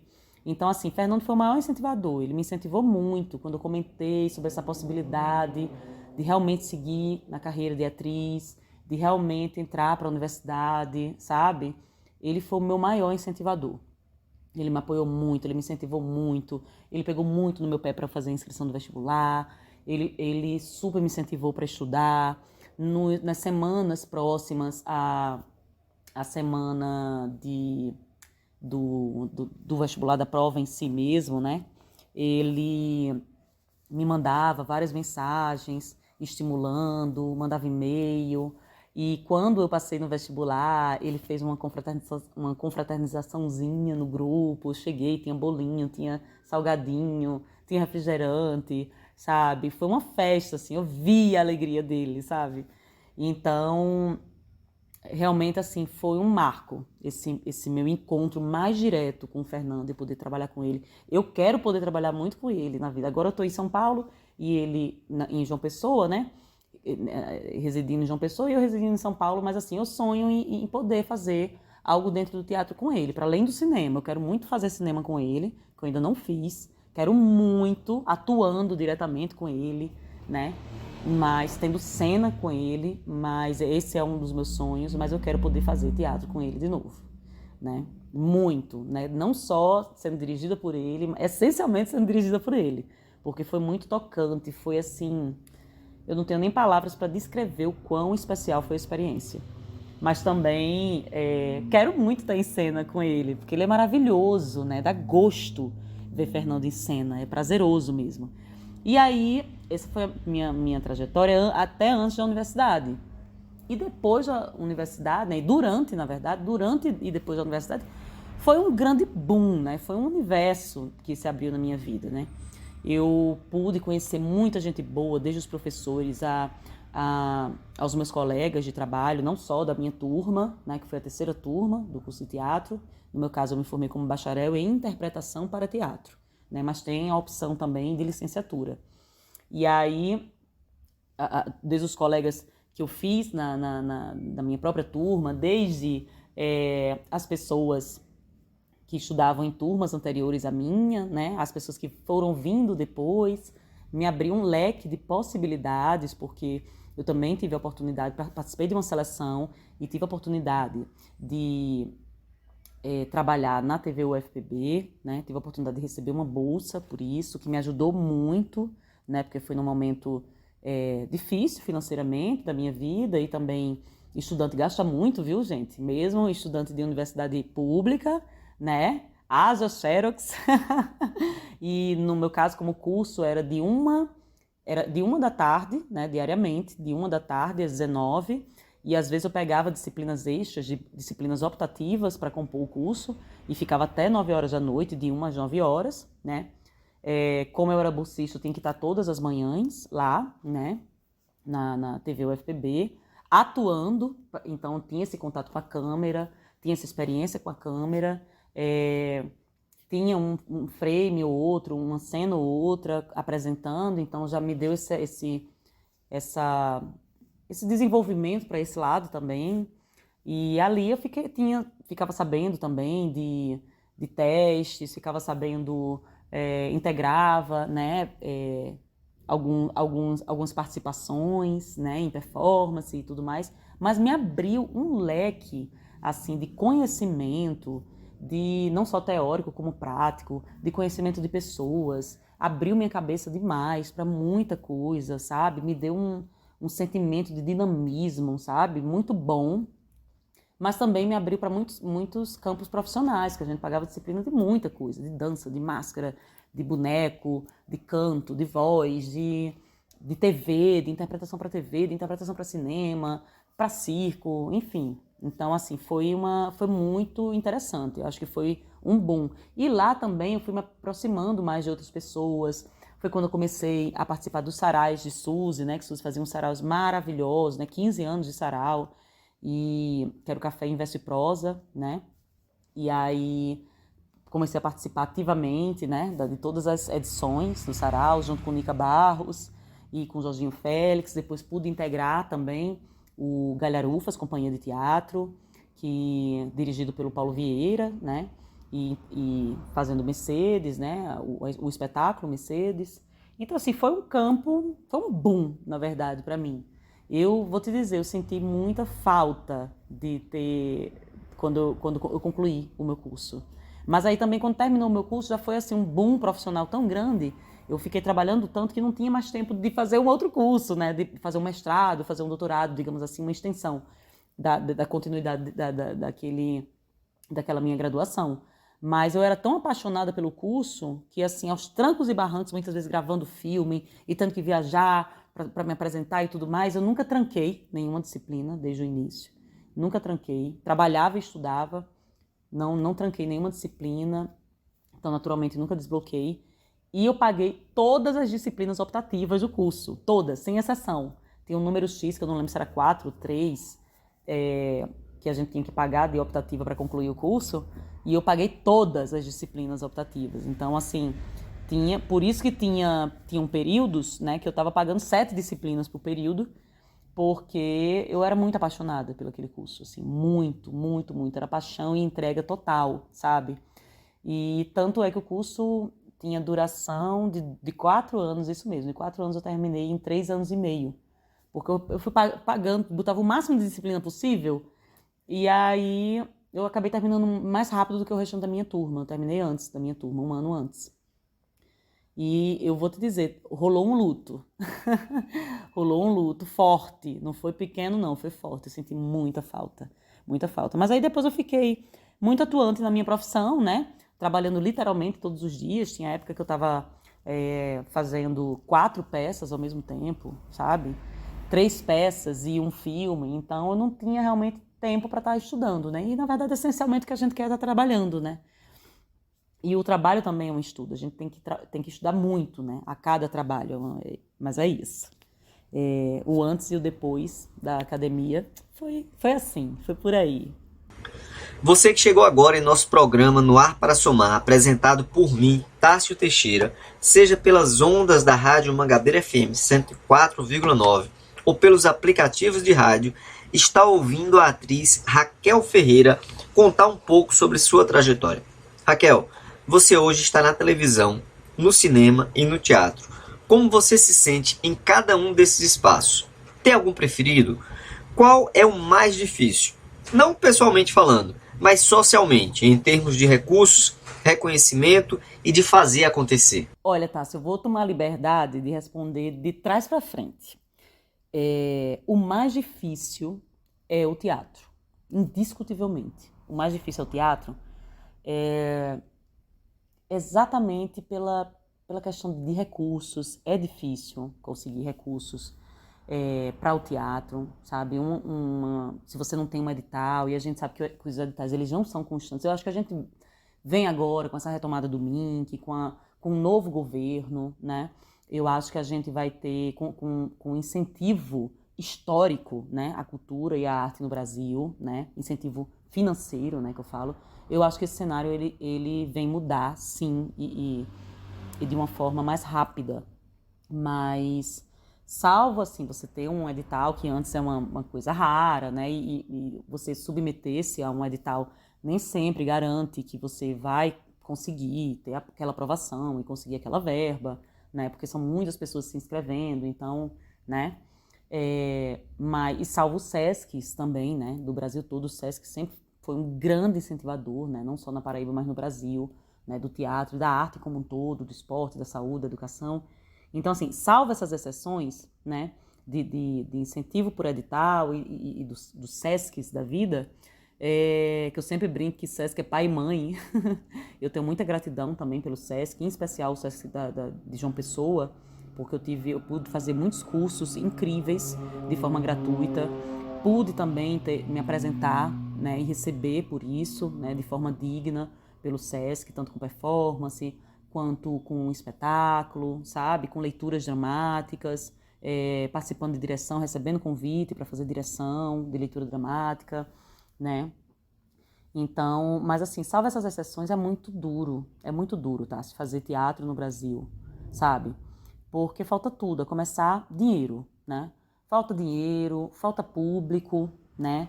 O público do teatro, por exemplo, quando eu estava em João Pessoa, o público que ia para o teatro era essencialmente quem fazia teatro. Nem era quem fazia cinema, que está ali lado a lado, né? Quem fazia cinema, eu nem via, assim, em temporadas de teatro, indo ao teatro assistir as peças, né?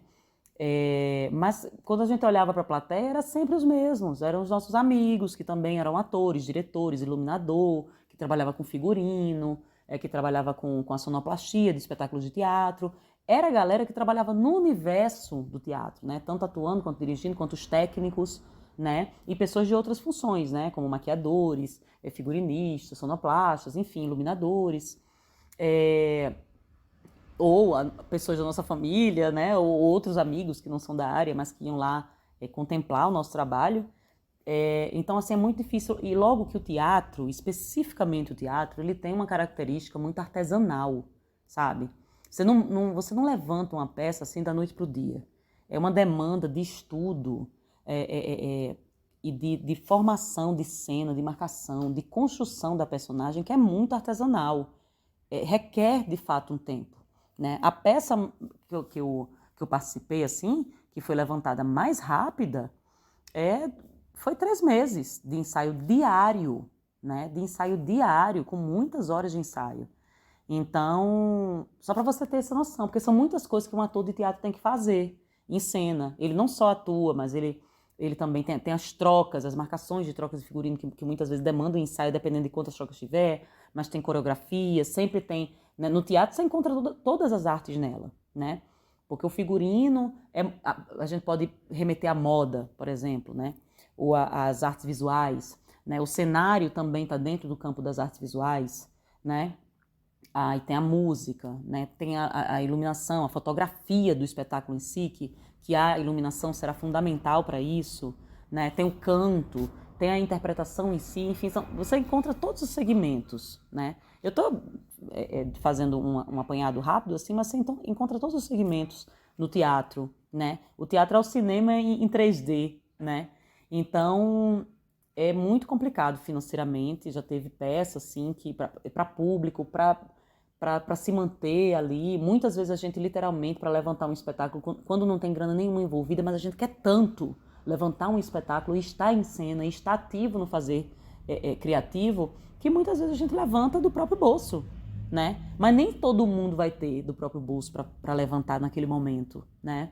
Então é isso, você passa às vezes meses ensaiando todos os dias, tirando do próprio bolso o dinheiro da passagem, né? Muitas vezes não tem, vai andando, sai algumas horas de casa mais cedo. Já aconteceu isso comigo, de ter que ir, voltar andando depois de um ensaio exaustivo, horas andando, né? Então, não tantas horas assim, mas pelo menos 1h30, 2, né? Porque João Pessoa é uma cidade pequena, mas pelo menos 1h30, 2 andando para ir, para voltar, e para voltar pior, né? Que o ensaio cansa, puxa muito da gente, né? Principalmente os trabalhos físicos de corpo, né? De aquecimento. E então tem isso, tem o desafio de ter público, é complicado, né? Conseguir público para o teatro, né? Salvo o público infantil, né? Peça infantil tem essa vantagem de ter público e de gerar um retorno financeiro bem melhor, indiscutivelmente. Tive a oportunidade de fazer 2 espetáculos infantis, que foi bem maravilhoso, assim, um sucesso de público e com retorno financeiro legal. Mas é isso, demanda tempo, é mais artesanal, é maravilhoso, mas é desafiador em todos esses sentidos e no sentido de reconhecimento também, né? Eu percebo, assim, que eu passei a ter um reconhecimento mesmo pela própria sociedade, né? Quando a minha imagem começou a ser exibida na TV, por exemplo, né? Porque eu comecei a fazer teatro, rapidamente eu comecei a fazer publicidade no mesmo ano e rapidamente eu comecei a fazer cinema também. Então, quando eu entrei para o curso de teatro, o curso superior de teatro na UFPB, eu já trabalhava com todas as linguagens, né? Eu só não apresentava e não fazia locução, mas já trabalhava com todas as linguagens da atuação, né? Desde performance, teatro, cinema, publicidade, contação de histórias, animação de festa infantil, quando a grana não estava pouca, e só não fazia ainda locução e qual era outra coisa que eu tinha dito? E apresentação, isso mesmo, não era apresentadora ainda. Já dava umas pinceladas ali, mas ainda não apresentava. Mas o reconhecimento mesmo só veio de fato, né? Entre os meus colegas eu tinha esse reconhecimento interno, mas até para minha própria família era difícil eles compreenderem, sabe? E eu entendo. A sensação que eles tinham é que eu era eternamente uma desempregada, sabe como é? E que fazia meio que um bico ali, um hobby que de vez em quando dava uma graninha, mas nada que, né, com uma substância mesmo para viver, digamos assim. Mas é isso, o mais difícil é o teatro. E aí você me perguntou inicialmente, né? Eu falei que eu ia responder de trás para frente, você me perguntou inicialmente de todos esses segmentos que é que eu mais gosto? Olha, eu vou te dizer, sem hipocrisia nenhuma, eu gosto igualmente de todos. Cada um me desperta uma emoção e uma dedicação bem diferente, assim, sabe? Num lugar bem diferente. Eu acho, por exemplo, assim, o cinema, a TV, é um lugar muito próximo da gente, sabe? É um lugar muito próximo da gente. O tempo de preparação é um tempo maior do que o tempo do fazer, né? Tem essa possibilidade do poder errar, que é muito libertador, o poder errar. É outra atmosfera, é outro clima, porque você sabe o que funciona, o que não funciona, o feedback do trabalho, o retorno desse trabalho por meio do público, você sabe muito tempo depois, né? Por exemplo, o Cangaço Novo, a gente estreou, né? Agora, esse mês de agosto, e no dia 18 de agosto, mais especificamente, na plataforma da Prime Video, né? Da Amazon. Só que assim, a gente gravou ano passado. Na minha última cena, eu gravei em abril do ano passado, né? Em abril de 2022. E só agora, né, eu vou ver o retorno disso, né? Porque o retorno do público, como a personagem vai ser recebida, né? Como a série em si, porque a personagem ela só aparece nos últimos episódios, né? Então, como a série em si vai ser recebida, esse feedback é muitas vezes muito tempo depois. Às vezes a gente grava uma coisa também que quando é editado, a forma como é editado é outro trabalho. Tem isso também, né? Que os recortes na montagem vai ficando uma coisa outra, né? Muitas vezes. Então, são atmosferas muito diferentes. A linguagem, né? O teatro exige muito mais do ator, eu acho, fisicamente. Eu sempre falo assim, se um ator ele é bom no teatro, inevitavelmente ele vai ser bom em todos os outros segmentos de atuação. Porque o teatro é muito mais desafiador. Não é fácil você estar diante de uma plateia, cara a cara, olho a olho, com o coração pela boca e dar conta do recado, sabe? Fazer com verdade, e você tem que se expandir mais, a necessidade de expandir a sua energia, projetar mais a voz, projetar seu corpo, suas expressões, exige muito mais de si, muito mais concentração, porque ali ao vivo, né? Se errar, errou, tem que disfarçar, se esquecer o texto, se der um branco, tem que improvisar. Então, assim, é muito mais desafiador, é uma super escola o teatro, né? E se você faz teatro bem, inevitavelmente você vai fazer, é só uma questão de adaptação da linguagem. Inevitavelmente você vai fazer bem feito qualquer outra coisa, sabe? Performance, que é também algo que eu amo muito, e as minhas performances sempre tiveram um teor muito político, né? Muito trazendo do campo social que tá me mexendo comigo e me incomodando naquele momento para aquilo dali. É algo mais rápido também, mais dinâmico, mas ao mesmo tempo que me toca num lugar muito diferente, né? Que não tem a ver com teatro, mas também não tem a ver com TV, que não tem a ver com cinema. Então, são linguagens que, na verdade, assim, você vai adaptando aquela linguagem ali para cada campo, né? Exige, sim, uma adaptação. Mas eu não tenho preferência não, viu, Tássio? Eu não tenho preferência. Já teve uma época da minha vida que eu estava gostando mais de fazer teatro, já teve uma época da minha vida que eu estava gostando mais de fazer cinema, e hoje eu gosto de fazer ambos, igualmente. Igualmente mesmo, assim, é o mesmo amor, o mesmo carinho, mas o tempo também, a energia projetada é outra, né? É outra, tem que ser adaptada para cada campo. Mas amo igualmente todas as linguagens de atuação. Raquel, essa conversa tá parecendo pai e mãe tendo que responder se tem ou não filho predileto. Mas eu não vou botar você nessa enrascada, vou botar em outra. Quero falar sobre política. Quem passa aqui em nosso programa não tem como ficar fora dessa pauta. Não seria diferente com você, que tem posições firmes e desenvolve atividades regulares no Instituto Lula. Como é, na sua profissão, não ficar no muro? Ter posição e lutar por elas. Olha, Tássio, é bem delicado, né? Para quem trabalha com a sua imagem, de uma forma geral, a questão do posicionamento político, né? E eu sempre tive essa consciência, assim, do quão delicado é e do quanto pode ser uma faca de dois gumes, né? Uma vez que eu trabalho com a minha imagem, né? Sendo atriz, trabalho com a minha imagem, não sou influencer, né? Nem algo do tipo, mas, quer queira, quer não, o trabalho tem essa ligação muito forte, né, com quem você é na vida, né? A gente sabe disso. Então, eu, desde a adolescência, né, como eu tinha falado lá no início, né, do nosso papo, eu tinha falado dessa ligação com a política desde a infância, né? E na adolescência, eu comecei a exercer, né, essa militância na prática de uma forma bem intensa, né? Então, já aos 15 anos, eu já fundei Grêmio na escola, participava de manifestações nas ruas, ia para reuniões políticas, ia para os comícios dos candidatos que eu estava querendo votar, né? Tirei meu título, né, aos 16 anos para poder votar pela primeira vez, né?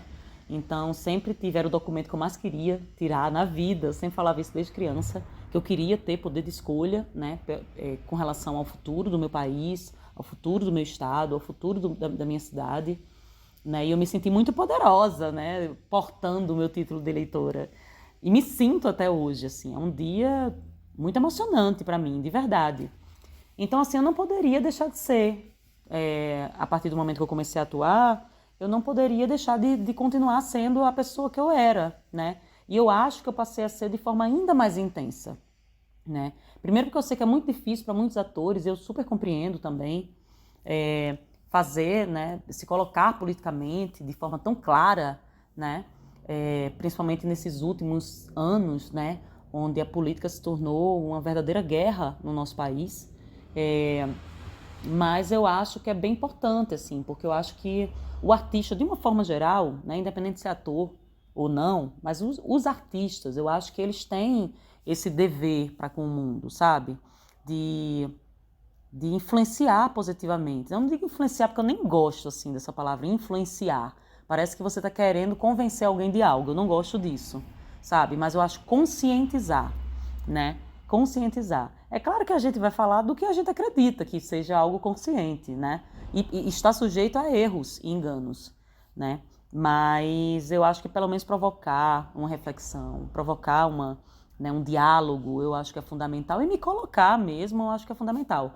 Eu sempre tive essa consciência de que do quão delicado poderia ser para mim e que eu poderia, inclusive, estar perdendo oportunidades artísticas, né?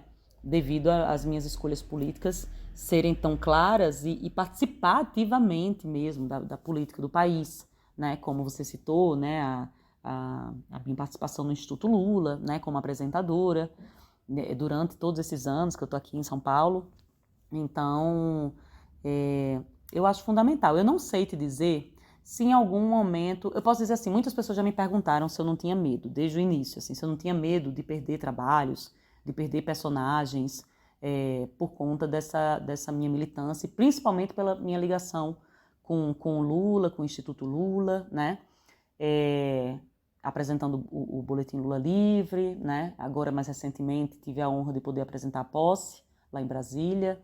Uma surpresa para mim, assim, inenarrável, uma emoção indescritível. Mas muitas pessoas já me perguntaram, assim, ao longo do tempo, ao longo dos anos, se eu não tinha medo de perder oportunidades artísticas, devido a essa minha escolha, esse meu posicionamento. E eu nunca tive, de verdade, nunca, em nenhum momento, minimamente medo de perder, porque não seria eu, não seria eu.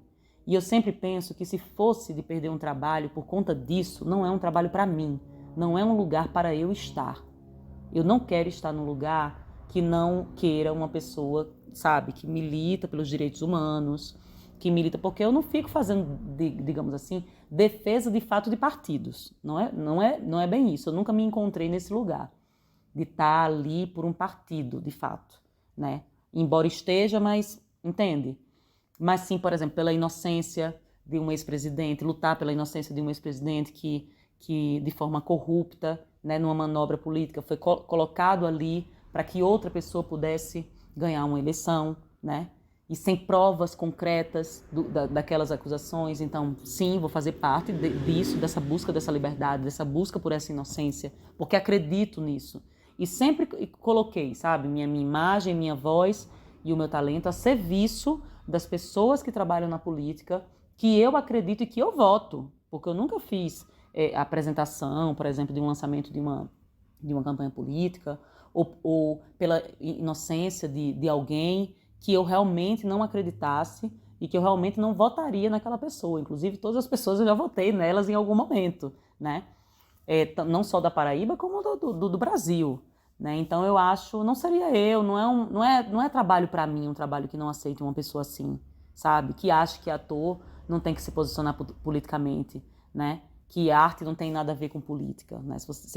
Tem até umas imagens, né, que circulou durante um tempo na internet que eu acho genial, que falava assim, quem fala que arte e política não se mistura, não entendeu nada sobre o que é a arte e não entendeu nada sobre o que é política. Porque é uma coisa só, embora a gente sabe que política está em tudo, né? Em absolutamente tudo, tudo é político. Não confundir política com políticos, né? Então, eu nunca tive medo, de fato. Eu acho que se aconteceu de eu ter perdido algum trabalho, algum personagem, por causa desses meus posicionamentos, nunca chegou essa informação até mim. E eu acho que, na verdade, até a minha forma de ser, minha forma de agir é um grande filtro para a minha profissão. Porque sempre as pessoas me convidam para fazer testes ou para fazer participações em trabalhos que têm a ver com tudo que eu acredito mesmo, né, politicamente. Praticamente todos os meus trabalhos, praticamente, não todos, mas praticamente todos, eu posso dizer 99% dos trabalhos que eu fiz, seja no teatro, seja na performance, seja no cinema, seja na TV, tem um teor político muito forte. E um teor político que me representa, sabe?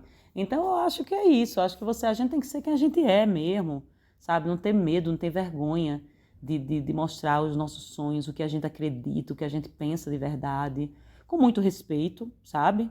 Com muito respeito, respeito ao diferente, respeito às diferenças de pensamentos, de compreensões, né? Eu acho que fazer isso e ouvir, ter a capacidade também de se abrir ao diálogo e a escuta acima de tudo, só enriquece, né? Mesmo que você não mude de opinião, o outro também, mas eu acho que é rico, né?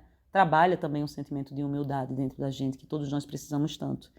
Mas é isso, eu não poderia ser diferente, eu sempre fui assim, depois de ser atriz eu não poderia mudar esse meu jeito de ser, de exercer o que eu acredito, né, ser o certo politicamente, né, que é ser um cidadão, um indivíduo político, participante da sua sociedade e das necessidades da sua sociedade, né. Eu acho que em todas as nossas profissões a gente pode e deve ser um ser político, né? Então não seria diferente dentro do meu campo.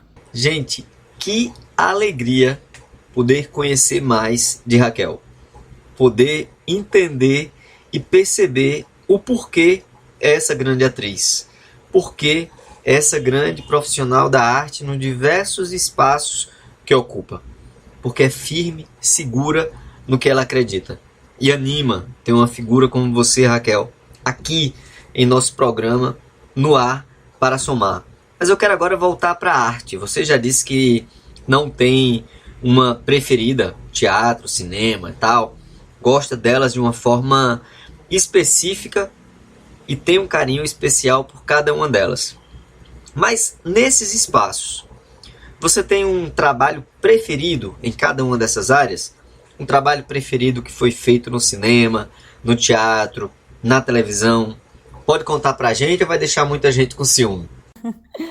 Olha aí, você me pega, viu? Escolher um trabalho preferido de cada uma dessas áreas. Talvez eu não vou conseguir escolher só um, tá? Mas assim, ó, no cinema, indo pela ordem, né, que você perguntou, no cinema, o curta-metragem O Vendedor de Coisas, dirigido por Deleon Souto e gravado em Patos, né, interior da Paraíba, sertão paraibano, porque foi o meu primeiro trabalho no cinema, então tem um lugar de afeto muito forte, sabe? A minha entrada, a minha porta de entrada no cinema foi O Vendedor de Coisas, né? E foi uma experiência muito doce, muito bonita, onde eu conheci o meu melhor amigo, que é o Né Macedo, ator também, então, que é uma amizade que perdura até hoje, né? A gente já chegou até a morar juntos aqui em São Paulo também. E meu grande irmão, né? Então, assim, eu não poderia deixar o Vendedor de Coisas, que é o meu primeiro filme, de fora, porque foi ele a porta de entrada, né? Mas O Sol Alegria, que é um longa, dirigido por Tavinho Teixeira e Maria Teixeira, rodado em João Pessoa, foi, assim, uma experiência. Foi o meu primeiro longa, inclusive, mas, assim, foi uma experiência incrível. Assim, incrível. De longe, muito diferente, muito rico.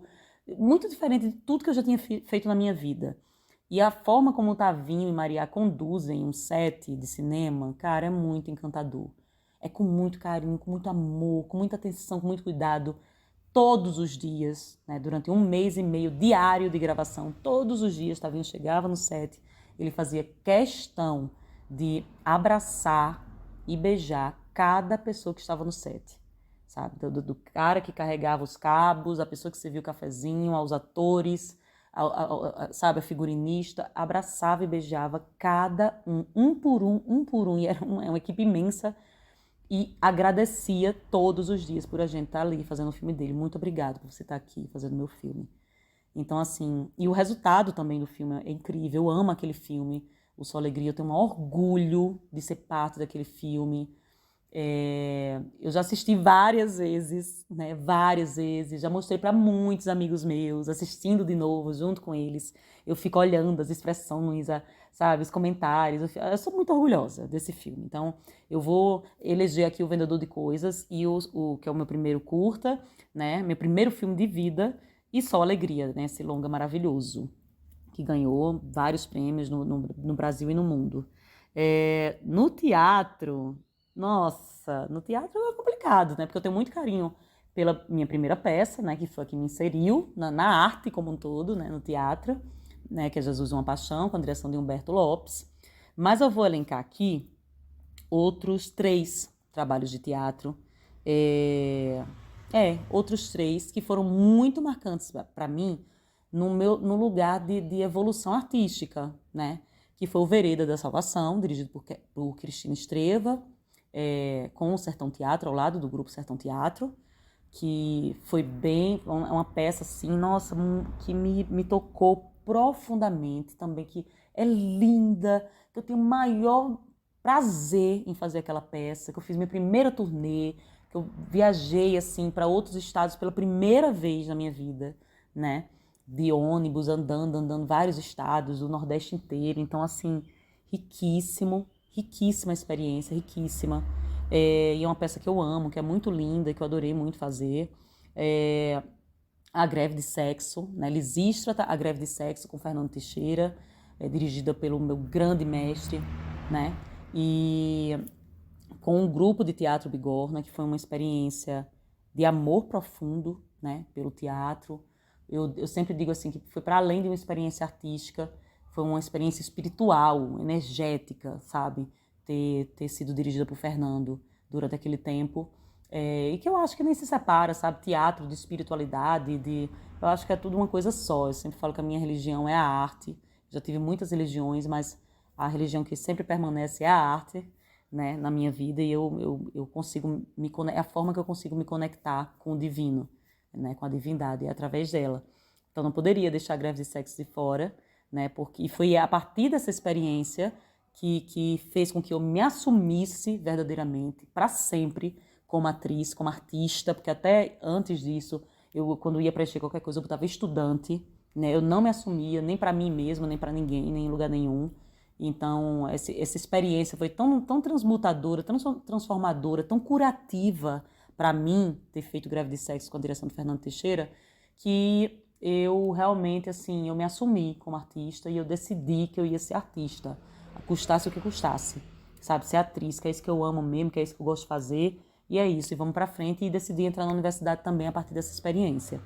E, por fim, Mercedes, que foi o espetáculo de teatro mais recente que eu fiz algumas outras coisas, mas não no campo de teatro mesmo, fiz no campo da performance depois, mas foi o espetáculo de teatro que eu fiz antes de me mudar para São Paulo. Aqui eu ainda não fiz teatro, mas quero fazer muito. A Mercedes foi o espetáculo assim, que me marcou muito, porque foi o espetáculo mais desafiador para mim de fazer. Me desafiou muito em vários sentidos, assim, a nível de memória, de concentração, de pesquisa, de estudo de personagem, de estudo de época, né? Porque era um drama familiar que tinha como pano de fundo a ditadura militar no Brasil. Então, assim, o processo de treinamento físico também era bem desafiador. Eu tinha acabado de sofrer um acidente grave de carro, um capotamento, né, que fiquei com a parte, né, direita da mão, do braço paralisada e fazendo um tratamento bem dolorido, bem delicado também, com o psicológico também bem mexido. Então, foi bem marcante também fazer essa peça, esse espetáculo, porque foi o espetáculo mais desafiador de fazer nesse sentido. Eu tive que me superar fisicamente, a nível de concentração, a nível de memória, né? Exercitou muito minha memória, foi super desafiador, que é um espetáculo bem textocêntrico, bem diferente também de tudo que eu tinha feito, me exigiu muita pesquisa, muito estudo, muita superação, né, em todos os sentidos, física, psicológica, emocional, e me fez também vencer uma fobia que eu tinha, né, como sempre o teatro fazendo a gente vencer tudo, a arte, né, fazendo a gente vencer tudo, que eu tive que voar de avião pela primeira vez, coisa que eu tinha evitado a minha vida inteira, já tinha, sei lá, uns 27 anos, e tive que evitar a vida inteira isso, que eu tinha uma fobia, só de pensar eu já passava mal. E aí a gente foi convidado para representar a Paraíba, junto com vários outros grupos de teatro da Paraíba, num festival de teatro lá em Belém do Pará, e tinha que ir de avião, né? E aí também me marcou muito por isso, foi com o espetáculo Mercedes, né? Foi com esse espetáculo, que também me fez vencer muitas barreiras internas e externas e ainda essa fobia. Hoje eu amo viajar de avião, para você ter uma ideia. Mas são esses, assim, perdoe, eu não consegui elencar só um, mas é isso. Ah, lembrei, e aí você perguntou, porque você perguntou cinema, teatro e TV, né? Na TV, indiscutivelmente, foi Onde Nascem os Fortes, que foi uma produção da Rede Globo, foi a minha entrada, né, na TV, com essa super série maravilhosa, que foi, assim, uma virada de chave na minha carreira, né? Uma virada de chave na minha carreira. Eu poderia passar aqui horas falando sobre essa experiência do Onde Nascem os Fortes, mas como eu já falei muito, então é isso, na TV Onde Nascem os Fortes. Eu imagino que, assim como eu, vocês que estão ouvindo Raquel Ferreira aqui na nossa Rádio Mangabeira FM, em um programa No Ar para Somar, apresentado por mim, Tássio Teixeira, estão sentindo a mesma energia e a mesma alegria. Raquel, antes da nossa despedida, eu não poderia deixar de perguntar sobre Cangaço Novo. Estou encantado com a série lançada agora em agosto de 2023. Já assisti a primeira temporada, já falei no programa passado, série novinha, onde a gente se reconhece nesse processo. Qual a expectativa de vocês com essa série? Quem ainda não está acompanhando, o que pode esperar? Isso mesmo, a série Cangaço Novo, né, que é o trabalho mais recente a ser estreado, né, eu tenho feito outros trabalhos também, gravados após o Cangaço Novo, mas que não posso revelar ainda, porque ainda está em processo de edição, ainda não tem data de estreia também, né, porque ainda está sendo editado, mas o Cangaço Novo é a obra mais novinha, né, do qual eu participo, e a gente está com expectativa muito boa, assim, muito positiva, né? Tivemos agora o lançamento, né, pela primeira vez no Festival de Cinema de Gramado, uma premiere com uma série, né? Então teve essa premiere, esse lançamento que foi um super sucesso, a resposta do público foi maravilhosa, tem tido muitos elogios com relação à fotografia, à trilha sonora e à atuação como um todo dos atores e das atrizes, né? E é muito especial também a forma, assim como o Cangaço tem sido feita, né? Que é uma série majoritariamente de atrizes e atores nordestinos, também com muitos técnicos, né, participando, técnicos nordestinos também, especialmente trazidos ali de Paraíba, de Rio Grande do Norte, né, que foram as regiões onde tiveram maior tempo de gravação, né? 96%, né, de todos os atores e atrizes vêm dos mais diversos estados do Nordeste brasileiro, né, e com espaço de protagonismo, né, o que faz toda a diferença. E a série, né, vai ser exibida pela Prime, né, pela Prime Video, a Amazon, em 240 países e territórios. Então, assim, a nossa expectativa tá no céu, né? eu queria poder falar mais da minha personagem, mas ela nessa primeira temporada, né, porque vai ter a segunda temporada, a gente ainda vai receber as datas, né, que vão iniciar a preparação e a gravação sucessivamente. Ainda iremos, né, receber essa data. Primeiro, a Amazon quer esperar um primeiro mês de resposta do público, então é muito interessante que as pessoas já aproveitem essa estreona mesmo, né, para já ir assistindo ao máximo, porque isso é bom para nossa série, garante que tem as gravações da segunda temporada, tem um limite, acho que de 30 dias, inclusive, para poder assistir gratuitamente pela Amazon, né? Então, aproveitar essa janela, né? Se quem não tem a assinatura ainda, enfim, não pode, não está querendo assinar, mas tem esse período inicial aí de 30 dias para o lançamento do Cangaço Novo, que pode. E a gente tá com uma expectativa muito boa, assim, nessa primeira temporada, que é o que o público vai ver, que eu vou ver junto com o público também, né? A minha personagem, ela aparece nos últimos episódios, né? Eu faço uma primeira dama, esposa do prefeito da cidade, né? Candidata a prefeito da cidade, que tem, enfim, um teor bem corrupto mesmo, né? Não é um prefeito com boas intenções, digamos assim, então ela tem uma postura mais passiva nesse primeiro momento, né, da primeira temporada, com 2 ceninhas já no final, mas que a personagem vem se desenvolver com muita força na segunda temporada, né, quando ela ganha um espaço de destaque, ela vem se desenvolver mesmo, trazendo muito auê, muitas atrocidades à tona, muita violência que estava por debaixo do pano, né? Então, mas eu não posso contar muito também, né? Porque é isso, nessa primeira temporada, a minha personagem especial, ela praticamente faz uma participação, né? No final da série. Porque a continuidade é o Chan, né? Que aí é só na segunda temporada, que eu ainda vou gravar, na verdade, né? Ainda vou receber roteiro, eu sei de muitas informações, mas eu ainda vou receber o roteiro. E o pouco que eu sei, infelizmente, eu não posso transmitir, né? Infelizmente e felizmente também, porque a curiosidade também é uma coisa boa, né? Da gente alimentar. Mas vejam, porque assim, o trabalho tá muito lindo, tá de uma competência absurda e é um marco, realmente, no audiovisual brasileiro, né? Então vejam, contemplem a nossa terra, é gravado no Nordeste, sabe, com um elenco nordestino de destaque, é um sonho. Vejam que merece, né? Não é porque eu tô na série não, mas merece sim. Vocês ouviram pela resposta de Raquel que esse nosso programa de hoje foi gravado. Ela tá longe, tá lá em São Paulo e nós aqui na nossa Paraíba, muito felizes com o lançamento de Cangaço Novo. Corre lá no Prime, acompanha, instiga para ter uma próxima temporada e muito positivo. Olhar nós falando sobre nós. Tá muito lindo. Parabéns, Raquel.